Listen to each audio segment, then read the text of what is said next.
If you think that someone needs to cool down right away, then this is the video for you. Welcome to the Embarrassing Diary.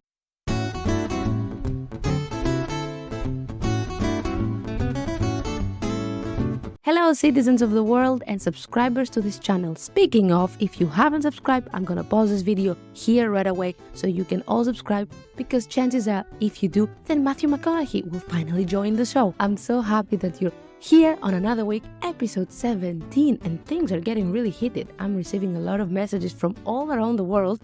Today, it's a huge shout out to all the people from the United States, because the analytics are wild. Let me tell you, we have been listened by 16 states. So thank you. Florida, Virginia, Oregon, Missouri, Washington, Utah, Ohio, Texas, Michigan, Maryland, Tennessee, Pennsylvania, New Jersey, Kansas, Illinois, and California. I didn't even know there were so many states out there. All jokes aside, thanks so much for all your love. I really appreciate it. I don't take it for granted. And I'm really grateful that you're all here. Today in this podcast, we are joined by Karine Ste-Marie. I hope I pronounced it well. And she's a sound healing therapist, a singer, a songwriter, and she's gonna delve into the therapeutic benefits of a sound bath. She's gonna tell us what is a breathing festival, and of course, who is Mother Cacao and what is a cacao ceremony. What? Stay tuned, because the episode is about to start now. Hello, Karine. It's so good to have you here.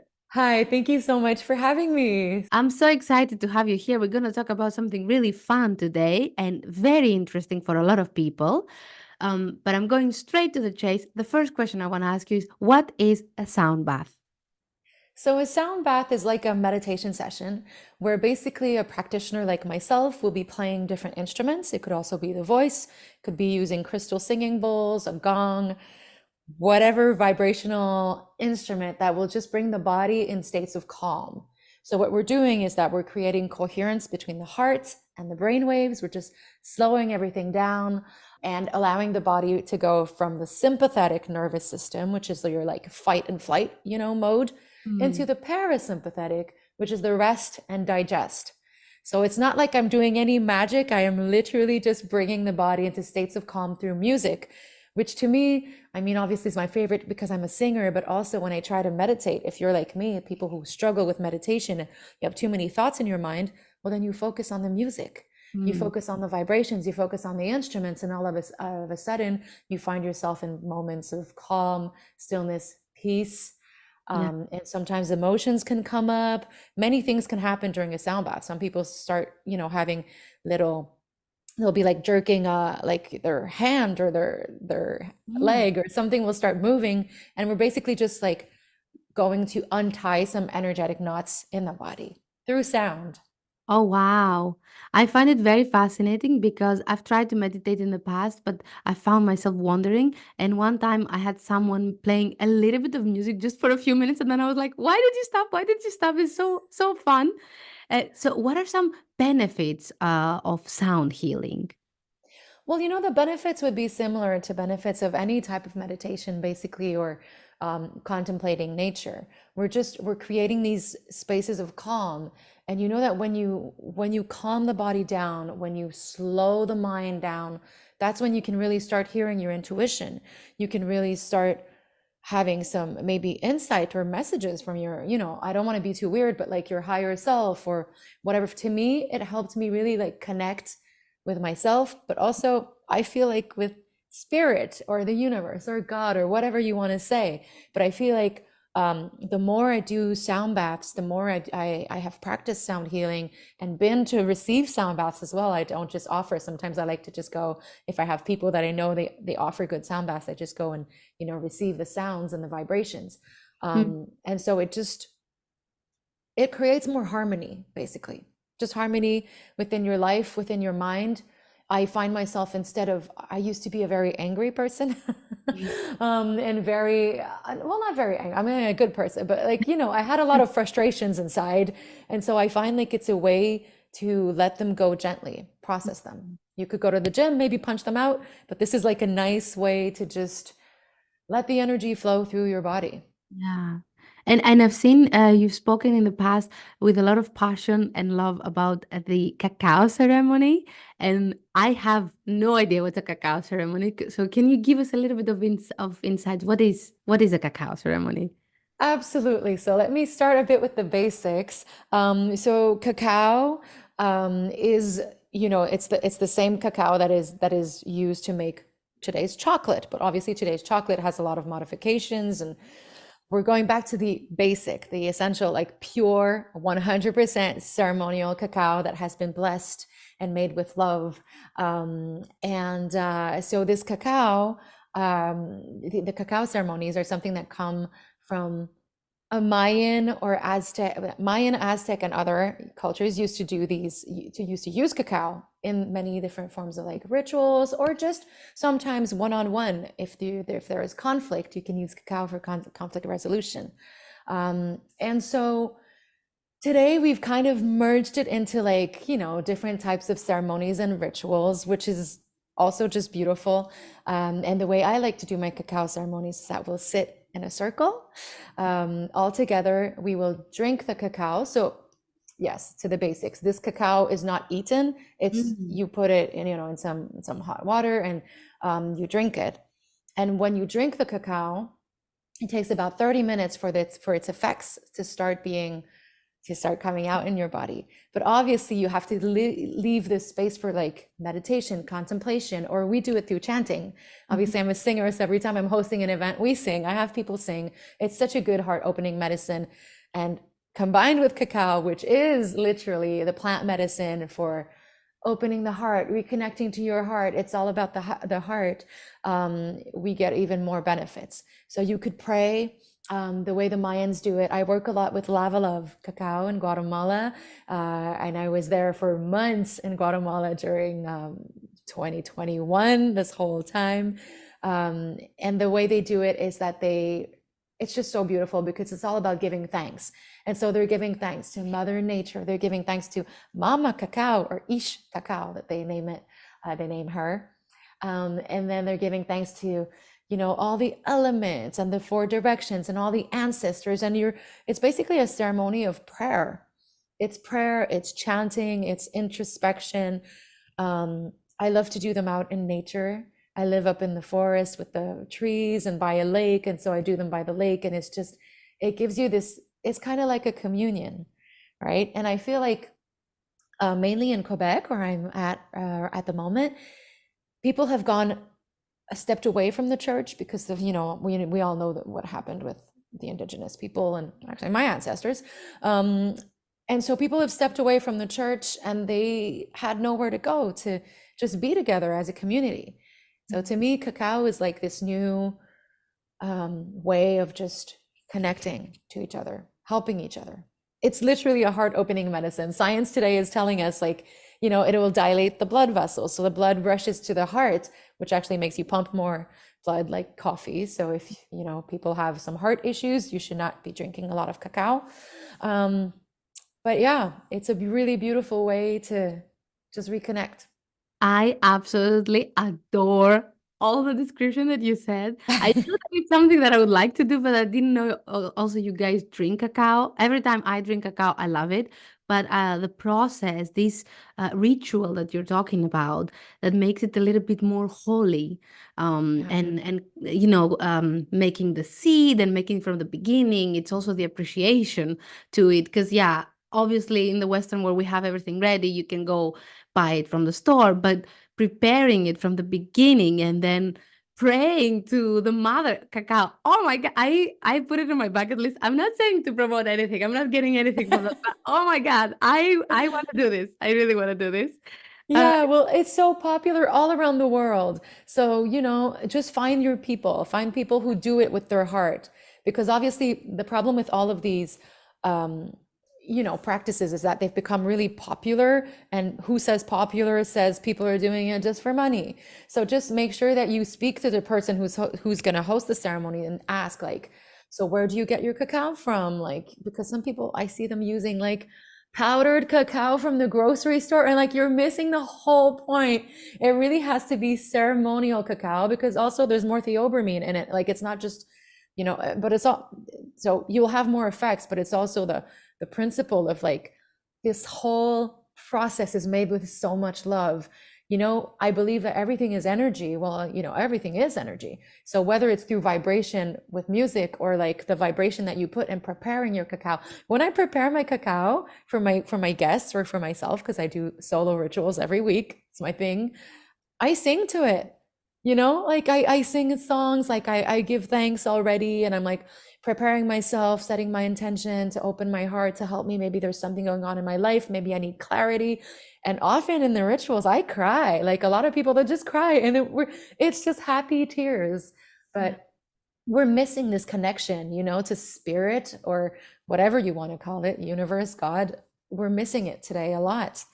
I And it's agree. just a nice way, even if you don't believe in outer spirit, but like connecting to your own essence, we have to make this space for it, which we don't.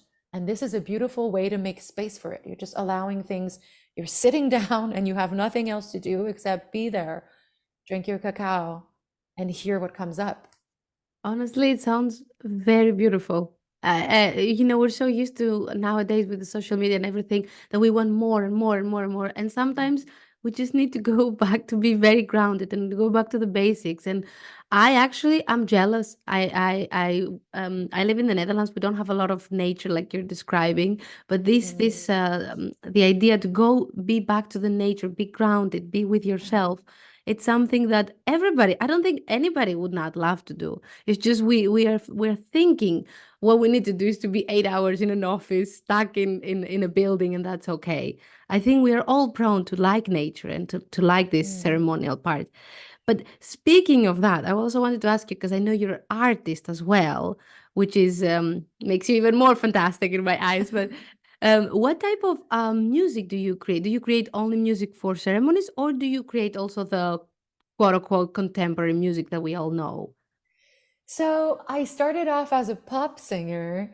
Ah. Um, yeah, so I was really into pop music and then folk, and then I studied music in college. I have a degree in pop music, but it's, you know, pop, funk, like everything else. Mhm. And then I just got really confused. I was like, I love all music. And I started singing on cruise ships for a couple of years. I'm actually going back for a few months, you know, just because it's been quite a tricky situation here with inflation, recession, all that's going on. So I'm just going to have a little break of selling tickets and just go Mhm. sing on a cruise ship. Like it's much, you know, I just need to flow a little bit. So I'll go for a few months. And so I traveled the world, but, you know, singing musical theater. I studied musical theater in New York for a little while, just, you know, for my own self-knowledge. And, uh, and I fell into sound healing and meditational music in 2020. You know, Mhm. when COVID happened, I was supposed to go back on a ship, and I knew somewhere in my mind, I was like, when I'm older, that was what I always used to say. I mean, I'll be 39, so, but I was like, when I'm older, I'm gonna do meditation music. And it was always when I'm older, when I'm older. And then when COVID happened, I was like, it's now. It's now. I just felt this huge calling, and I left for Guatemala and Mexico, and I went to Peru and all these places just to like dive deep into sound, ceremony, and meditation. Yoga, I did a lot already, but I just dove deeper into my practice. And now, with all this being said, um, I want to do like ceremonial music and meditation music and record things, but it's been a 4 year process where I have not been able to write one good song, not a Okay. good song in 4 years, which is it's the biggest block that I've had. But also I think it's because it was like I've shifted my whole life, my whole mindset. I was always focused on how I look, how I sound, you know, like being the pretty singer, working out 6 days a week. And for 4 years, I just like, first I fed myself. I ate so much. I put on so much weight, but it was like, I just needed this whole kind of shift from looking good to feeling good. And now obviously feeling good goes with eating healthy. I've learned that. So I'm balancing it out, but it's like it took all this time to just recenter myself, refocus. And yeah, now I'm super excited to write some music. I've got a collaboration coming when I Mm. return from the ship. So in the probably like in the fall with Ram Dass, who He's a great musician who plays for Sonatum Core and all of these yoga artists. So he like tours worldwide and stuff. So I'm excited to work with him and start actually writing good music, but with help. Yeah, and how what do you do when you get stuck, when you feel uninspired, or exactly what you're describing? You have a block and you're like, ah, I So really, what do you do? what I used to do before this whole shift, Mhm, so before 2020 was I used to just force myself to write and whatever, if it's good, if it's not good, and just force myself to write, and then something good would show up eventually. mhm, mhm, Now that I'm learning to let go, mhm. what I do if I really want to like, because I'm still creating music, but I'm creating music on the flow. Like I'll be using a singing bowl and I'll just like, Mhm. sometimes it feels like I'm channeling. It feels like it's not even me. Like there's something going through me, or with the drum a lot, because I have indigenous roots. So if I'm drumming and singing, sometimes it's weird. I like, Mhm. so what I mean is that I'll either do a grounding exercise before I start, or I'll have a cup of cacao. A cup of cacao. No, it's true. I'll have a cup of cacao. I'll sit with the cacao in meditation, and then I'll get my harmonium out, or I'll get the bowls or the drum, and then I'll just start singing. But Yeah. for now, it's nothing that I would necessarily record, Mm. like, because I'm still in that mix of like, do I need songs, or do I just need like a 40-minute meditation that I Yeah. sing over? I'm still trying to figure that part out. And I didn't know about your background. I had no idea. But speaking of that, how important is going back to your roots when you create art, or find where you find yourself? That is a great question. That is an amazing question. Um, it's been tricky. It's been tricky because in Canada, unfortunately, a lot of the Indigenous culture has been lost.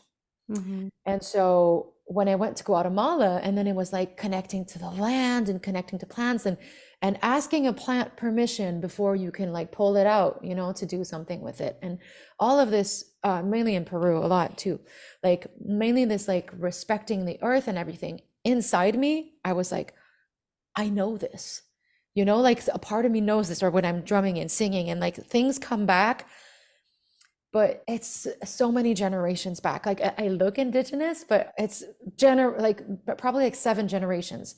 Like Mhm. it's far from what we know. And so when I came back here after studying for like months in Guatemala, in Mexico, after going to Peru, so going to Costa Rica, I was like, okay, I'm coming back, and I'm gonna go and I'm gonna find where I'm from, and like where my ancestors are from, and try to learn more, because there's different nations. We call them nations here, Mhm. Mhm. like First Peoples nations. So there's different nations, and I was like, which one, am I from? And there is no way to find this information, which is awful. Like there's nowhere to look. There's like, they used to just give people names, like French names. So they took indigenous women. They were like, okay, here's your husband or whatever. And it was usually like, you don't want to be with this guy. And you have a family, and we give you a French name, and everything is dead before that. Like nothing exists. And so it's been difficult, because also like, because I am not directly like indigenous, like I have, a lot of French Mhm. blood as well. I can't just go to indigenous communities, and I've reached out. I said, hey, listen, I have like these voice programs, and I would love to just offer them for free. Like I go to indigenous communities and work with the women. Like I had these messages like, help women liberate their voice, help the indigenous women liberate their voice. And kept seeing this in ceremony, and I reached out, and people were like, oh yeah, sorry, no, don't need you. And Oh, so wow. it's so hard, because it's such a closed environment, and it's just, I've kind of let it go for now, and I'm thinking that if life brings me back there, like things have a tendency to come up at the time where you need them in your life, and where it's, the right timing for you, for the others. And so I've kind of just abandoned the project, and I'm just going to do Yeah. me and whatever comes. But eventually I would love to just, yeah, to know more. And I see also you mentioned something about a breathing festival. I don't know Oh, what that. Can you give us well, being mindful of, yeah. Yeah, of the I was time, I believe. invited. So yeah, I see you've done some digging online. A little bit recent, a little bit. So I was invited to a British festival, Ah, which it was the first time they were coming to Canada. And so I knew one of the organizers, and she was like, "We'd love to have you to actually share cacao." And it was 60 people. That was my biggest ceremony. I was like, "How am I gonna like share cacao with 60 people? I've never done more than like 25 or 30." And okay. so it was so beautiful. We did not do a circle, it's too many people. They had to be seated, like, but Yeah, it's yeah. fine. And I got them to sing. I did a voice workshop with them and I did a little sound bath. So yeah, it was amazing. The breathing festival. Yeah, from Breathing Plus. They do them around the world. I think they do like Mexico, Costa Rica. They're in the UK a lot. So great Yeah, people. If ever you want to go, they're so sweet, like the best. yeah. I just it's a community. I feel like everything that is spiritual is so trendy that it's a community where there's either like the best people you've ever met or the kind of like, oh, I have some issues and I've not yet dealt with them. So I have a guru complex and I'm just gonna pretend I know. So it's like you have to be really mindful to the people listening. Like if you go somewhere and you're like, oh, this feels off, this feels fake, try somewhere else. Don't like don't back out from a sound Yeah. bath or from whatever experience. Just try another one. How do usually people feel after a sound bath or after they have interacted with you in one of your cacao ceremonies? Well, that's yeah, they're usually really happy. It's this feeling of calm and of knowing that you're in the right place and that whatever happens to you, they are centered. So usually people come out of there and they're just like, oh my God, I feel like I'm floating. I give, so it's very funny because sometimes I go to sound baths and it's finished and they're like, okay, bye. Like I give my people like at least 10, 15 minutes to come back into their bodies, into the room, and to we chat a little bit before they leave because it's such a deep experience. You don't want people like driving when they're still in an altered state. Yeah. So Yeah. yeah, they're just happy and good and relaxed and yeah, I have a very nice very that sounds so pretentious, but I'm proud of it. Like people come back. Like I have a nice like returned client rate. I don't know how to say that in English, Yeah, yeah, yeah, I understand. but I understand. And closing this very insightful conversation, I must say, I think a lot of people will be, what the sound bath, cacao Mm. ceremony. What are your next projects? What are you gonna do next? If you can give us something to the world, where we can Yeah, hear you. absolutely. So, as I said, I'm taking a little hiatus. It's going to be like from mid-April to October, where I will be singing on a cruise ship. So, if you're following my socials, I'll still be like posting some videos. I'll try to bring like crystal balls or something. I'll try to bring something that I can like go in the forest and have a little tiny sound bath. Um, so, I'll be doing this, but after that, I'm recording an album and I will host a few retreats. Like I've started doing international retreats. I was just in Mexico. I went to France. And I'm looking with some friends to collaborate. So there's nothing on the website now because I've just had Mhm. like a huge shift. I was supposed to be on a ship at the moment, and I will be joining actually in April. So just keep an eye on my website. There's a section called events where there's a bunch of events that will be posted. Right now, there's two, and they're in French and they're in Quebec. But I will post some international things. And yeah, eventually, I want to open up a beautiful sound temple where people will come to me from all over the world. It'll be somewhere warm. It's not going to be in Quebec. It's going to be somewhere warm. And so, yeah, if you want to just keep an eye on it, and I'll post some videos on YouTube, and yeah, basically just sharing new music. I'm so excited to create this new music. So it's coming. Just be patient with me. It's all coming. Well, we'll definitely put in our socials when your new album will come out because we all want to hear a little bit more about you. And save me a spot to that sound temple. I'm already in. Amazing. If you are until the end, thank you so much for being here. You can always send me an email to suggest the next topic or to nominate someone who you think be a very important person to be in this podcast. Also, according to Forbes magazine, the best way for a podcast to become popular is not by sharing it on social media, but is by sharing it with a word of mouth. That essentially means that if you see your friend, if you see your auntie, you tell them, open your mouth, you copy paste the link of this episode, and plop, there you go, auntie, you have the link of this episode. That's the word of mouth, according to me. Thank you very much. That is for today, and see you next time. Ding, ding, ding, ding.